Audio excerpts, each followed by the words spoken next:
The air in the diner was thick with the ghosts of 1,000 breakfasts, a greasy film of bacon and stale coffee that clung to everything. Clara breathed it in, the familiar scent of her struggle. It was a smell she associated with burning the midnight oil and the pre-dawn chill, with aching feet and a smile that felt as brittle as dried toast. The vinyl of the booth seats was cracked like old leather, sighing with a soft hiss whenever a customer sat down, and the chrome trim on the counter was dull, reflecting a distorted, weary version of her own face. Every sound was a note in the symphony of her exhaustion. The low, mournful hum of the ancient refrigerator, the clatter of ceramic plates, the rhythmic drip of the coffee maker counting out the seconds of her shift. Clara was a ghost herself, moving through the small space with an efficiency born of desperation. She refilled coffee cups before they were empty, wiped counters that were already clean, and offered a piece of pie with a voice that never wavered, even when her insides were a knot of pure, cold dread. Her son, Leo, was the sun in her perpetually overcast world. He was 6 years old, with a gap-toothed grin and eyes that held a universe of trust she was terrified of failing. He was her reason for enduring this place, for enduring the man who held the key to the roof over their heads, Mr. Henderson. The fear of him was a constant, low-grade fever. Mr. Henderson was their landlord, a man who wore crisp suits and a benevolent smile that never quite reached his cold, calculating eyes. He owned half the low-income properties in town, a fact he wielded like a weapon. They were 2 weeks behind on rent for their tiny, drafty apartment, and his calls had become more frequent, his tone shifting from feigned concern to something slick and predatory. He spoke of alternative arrangements, his words slithering through the phone line, leaving a trail of slime on her soul. Each time he called, she felt a little smaller, a little more trapped. Her dignity was a flickering candle in a hurricane, and she guarded the flame with everything she had left. That afternoon, the hurricane arrived on 2 wheels. The ground vibrated first, a low, guttural rumble that grew into a thunderous roar, shaking the salt and pepper shakers on the tables. Through the large front window, Clara saw them, a dozen motorcycles, gleaming chrome and dark paint, pulling into the gravel lot like a pack of steel wolves. The men who dismounted were giants clad in leather, their vests adorned with the patch of a coiled serpent encircling a skull, the Iron Serpent's motorcycle club. They moved with a purpose that was both unnerving and strangely graceful, their faces maps of hard roads and harder lives, etched with scars and shadowed by beards. They filed into the diner, bringing the scent of road dust and gasoline with them, an earthy, masculine smell that overwhelmed the familiar grease and coffee. The bell above the door chimed uselessly against the heavy thud of their boots. They filled the space, their sheer presence sucking the air out of the room. The few other customers, a couple of truckers and an old man reading the paper, huddled deeper into their booths, their conversations dying in their throats. Clara's heart hammered against her ribs. These were not the kind of men who frequented the Greasy Spoon. They were legends, whispers, the kind of trouble you crossed the street to avoid. Their leader, a man with silver-streaked hair pulled back in a tight tail and eyes the color of a stormy sky, surveyed the diner with a calm, assessing gaze. A long, faded scar ran from his temple to his jaw, a white line against his tanned skin. He was the one they called Reaper, the president of the Iron Serpents. He nodded toward the largest booth in the back corner, and his men followed, their movements disciplined and quiet. They settled in, a silent, leather-clad tribunal, and the diner felt suddenly smaller, charged with a new and volatile energy. Clara grabbed her notepad, her hand trembling slightly, and took a deep breath. They were just customers. That's all they were. Just as she steeled herself to walk toward them, the bell over the door chimed again, a light, cheerful sound that was a sickening counterpoint to the dread that instantly flooded her veins. Mr. Henderson stepped inside, brushing a piece of imaginary lint from his expensive suit. He radiated an aura of smug ownership, his eyes scanning the diner until they landed on her. His smile was a predator's baring of teeth. He walked toward her, his polished shoes clicking on the worn linoleum, a sound that echoed the frantic ticking of a clock counting down to disaster. He ignored the bikers completely, his focus solely on his prey. "Clara, my dear," he began, his voice a low purr that was meant to be charming but only made her skin crawl. I was just in the neighborhood. Thought I'd drop by and see how you were. We still need to discuss your situation. He cornered her near the coffee station, blocking her path to the kitchen. He was close enough that she could smell his cloying cologne, a scent she would forever associate with fear. Publicly, he kept his voice pleasant, but his eyes were hard, delivering a silent, ugly message. She tried to step around him, her gaze fixed on the swinging kitchen door, her sanctuary. Mr. Henderson, I'm working. I'll have the rent by the end of the week. I promise. Her voice was a whisper, desperate to keep the scene from escalating.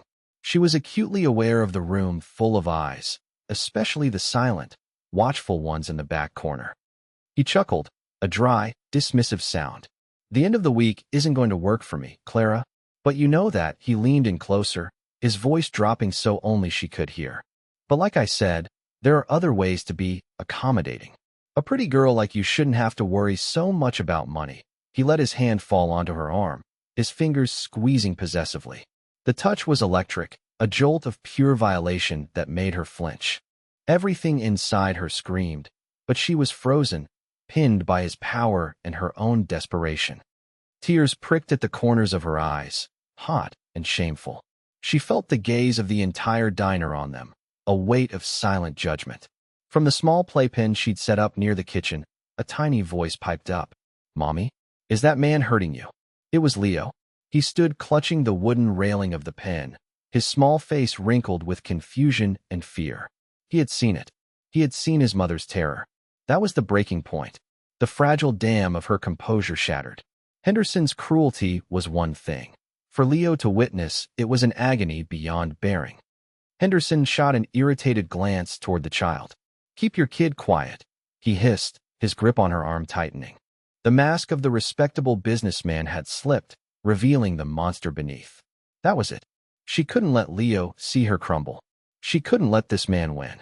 A wild, desperate idea sparked in her mind. It was insane. It was terrifying. But it was all she had. Her eyes darted to the back booth, to the silent council of men in leather. They hadn't moved, but she felt their attention like a physical force. They were dangerous, yes, but Henderson was a different kind of danger, a creeping poison. She had to choose her monster. With her free hand, she fumbled for her order pad, her fingers clumsy and slick with nervous sweat. She scribbled a few frantic words on a small, clean napkin, her handwriting barely legible. Please help me. The man in the suit. He won't leave me alone. She folded it into a tiny square, concealing the desperate plea in her palm. Her heart was a wild drum against her ribs. She pulled her arm from Henderson's grasp with a strength she didn't know she possessed. I have to take an order, she said, her voice shaking but firm. She walked toward the back booth on legs that felt like jelly. Each step was a lifetime. She could feel Henderson's furious gaze burning into her back. She approached the table of bikers, her eyes downcast, focusing on the scarred surface of the table. Reaper, their leader, watched her approach, his expression unreadable. His eyes missed nothing. What can I get for you gentlemen? She asked, her voice a strained whisper.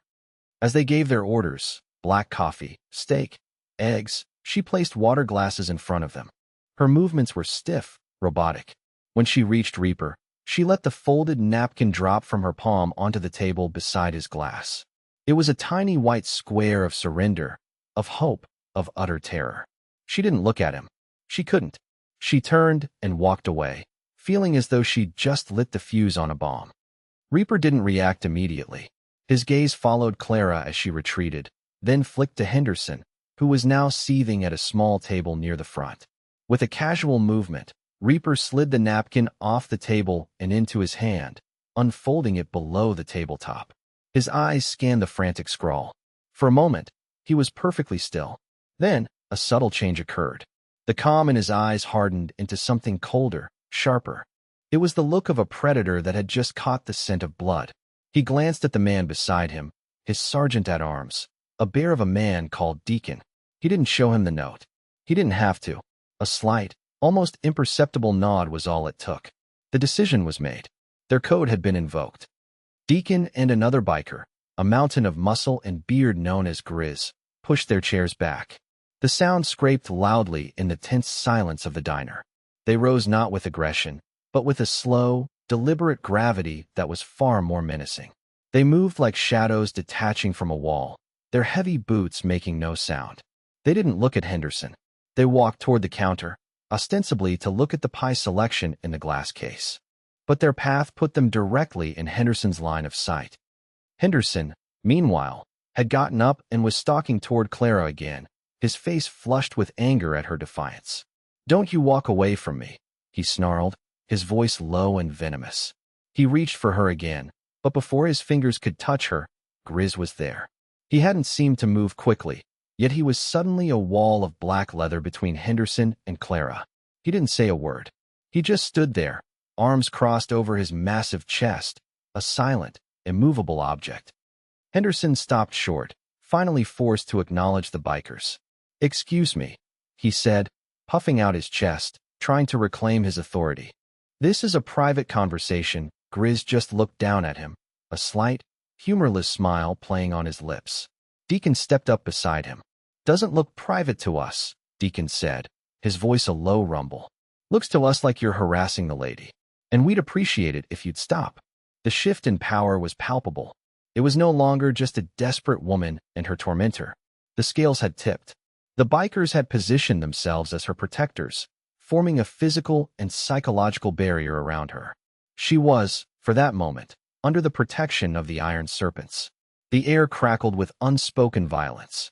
Clara stood behind Grizz's broad back, her breath catching in her throat, watching the confrontation unfold. Henderson's arrogance was a deeply ingrained part of him, and it surged past his flicker of fear. He scoffed, a wet, dismissive sound. "And who the hell do you think you are? A bunch of thugs on bikes. I am a respected businessman in this community. You are interfering with my affairs.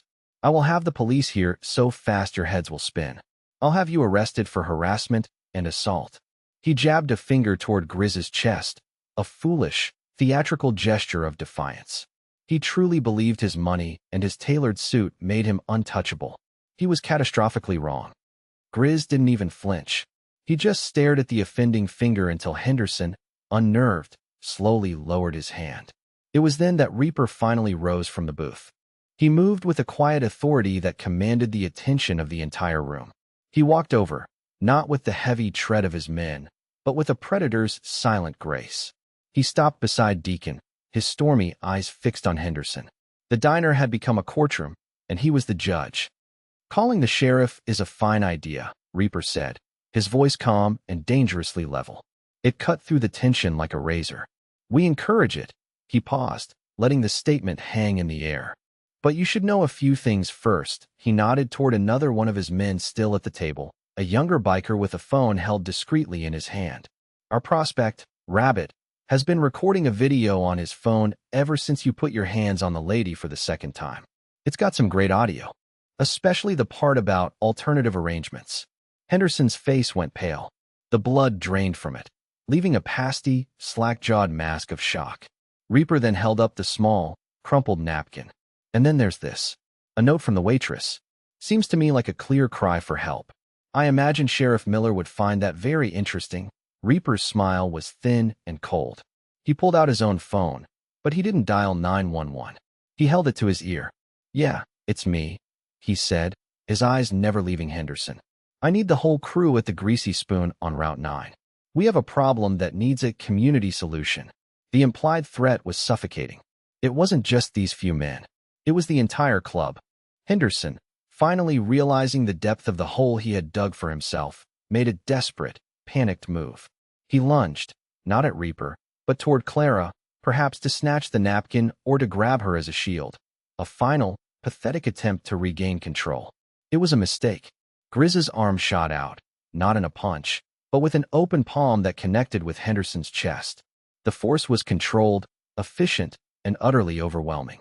Henderson stumbled backward, landing hard in the vinyl booth behind him with a loud grunt. The display was one of effortless dominance, a clear message that any further physical aggression would be met with swift and decisive consequences. Within minutes, the low rumble returned, magnified tenfold. The parking lot filled with the chrome and steel of the entire Iron Serpent's chapter. They didn't come inside. They simply surrounded the diner, a silent, intimidating cordon of leather and muscle. They leaned against their bikes, arms crossed, watching. The message was unmistakable. No one was leaving until this was settled. Reaper, satisfied that the situation was fully contained, finally made the call. "Sheriff Miller," he said into the phone, his tone respectful but firm. "It's Reaper. We're down at the Greasy Spoon. We've got a little situation here with one of your more prominent citizens, Mr. Henderson. Seems he's been harassing one of the employees. You might want to come down. We've got some evidence we'd like to share with you." And a whole lot of witnesses. He was handing the authorities a neatly packaged case, but on his own terms, ensuring the narrative could not be twisted by Henderson's money or influence. When Sheriff Miller, a weary but decent man, arrived, he took one look at the scene. The pale, trembling Henderson cornered in a booth, the stoic wall of bikers, and the ring of motorcycles outside, and sighed. He knew Reaper and the Iron Serpents. They were a nuisance on their worst days, but they had a strange, unwritten code of honor. If they were involved to this degree, something was seriously wrong. Reaper calmly handed over the phone with the video, the napkin, and gave a concise, factual account of what they had witnessed. Clara, protected by the biker's unwavering presence, found the courage to tell her story, her voice gaining strength as she spoke of Henderson's constant harassment and veiled threats. The biker's intervention was the crack in the dam of Henderson's respectable facade. The initial charge of harassment was just the beginning. Spurred by the public nature of the arrest and the backing of the Iron Serpents, who quietly put the word out in the community, other tenants of Henderson's started coming forward. Stories emerged of illegal evictions, slum-like conditions he refused to fix, and a pattern of preying on vulnerable single mothers, using their financial desperation as leverage for his own sick gratification. The bikers' network uncovered evidence of financial fraud and racketeering. What started with a desperate note on a napkin unraveled a web of corruption and abuse that Henderson had woven through the town for years. The local news ran the story on the front page. Prominent local businessman, Daniel Henderson, arrested in exploitation ring, his picture, a smug corporate headshot, was plastered next to stories of his victims. His carefully constructed world crumbled into dust. His business partners deserted him. His name became synonymous with disgrace, and the community that had once admired his wealth now looked upon him with contempt. The facade was not just cracked, it was shattered into a million pieces. For Clara, it was more than just justice. It was validation. She wasn't weak or pathetic or a liar. Her struggle was real, her fear was justified, and now everyone knew it. The weight of shame she had carried for so long finally lifted, replaced by a profound, trembling relief. The Iron Serpents didn't just ride off into the sunset. They had claimed her as one of their own to protect, and their loyalty was absolute. They learned of her background, that she was a gifted mechanic who had to give up her trade to find a job with hours that allowed her to care for Leo. Reaper offered her a position at the club's official auto and bike shop, not out of charity, but out of respect for her skills. They paid her a real wage, enough to leave the diner and its ghosts behind for good. They pooled their resources and paid the deposit on a new, clean apartment in a safe part of town, far from any property Henderson had ever touched. They became the family she and Leo had never had, a loud, intimidating, but fiercely loving group of uncles who would show up for Leo's school plays and help fix her leaky faucet. A year passed. The seasons turned, washing away the last vestiges of her old life. The greasy smell of the diner was replaced by the clean, sharp scent of motor oil and polished steel. Clara thrived in the garage. Her hands, once soft and raw from dishwater, were now strong and capably stained with grease. She moved with a newfound confidence, her laughter echoing off the concrete walls. She was no longer a victim hiding in the shadows, but a woman standing in the light, empowered and self-sufficient. Leo was happy, excelling in his new school, surrounded by a legion of leather-clad guardians who taught him how to ride a bike and treated him like a little prince. One crisp autumn afternoon, a young woman stumbled into the shop, her eyes wide with a familiar, hunted terror. She was clutching a worn backpack, and a dark bruise was beginning to form on her cheek. She looked around wildly, as if expecting to be thrown out. The men in the shop instinctively tensed, their protective instincts kicking in. But before any of them could move, Clara wiped her hands on a rag and walked over to the woman. She saw the ghost of her former self in the woman's frightened eyes. Clara placed a gentle hand on her arm. "Hey," she said, her voice soft and steady. "You're safe here." She led the woman to a small office in the back, away from prying eyes, and sat her down with a hot cup of coffee. "My name is Clara. Whatever is going on, we can figure it out. You're not alone." She was paying it forward, offering the same sanctuary that had been offered to her.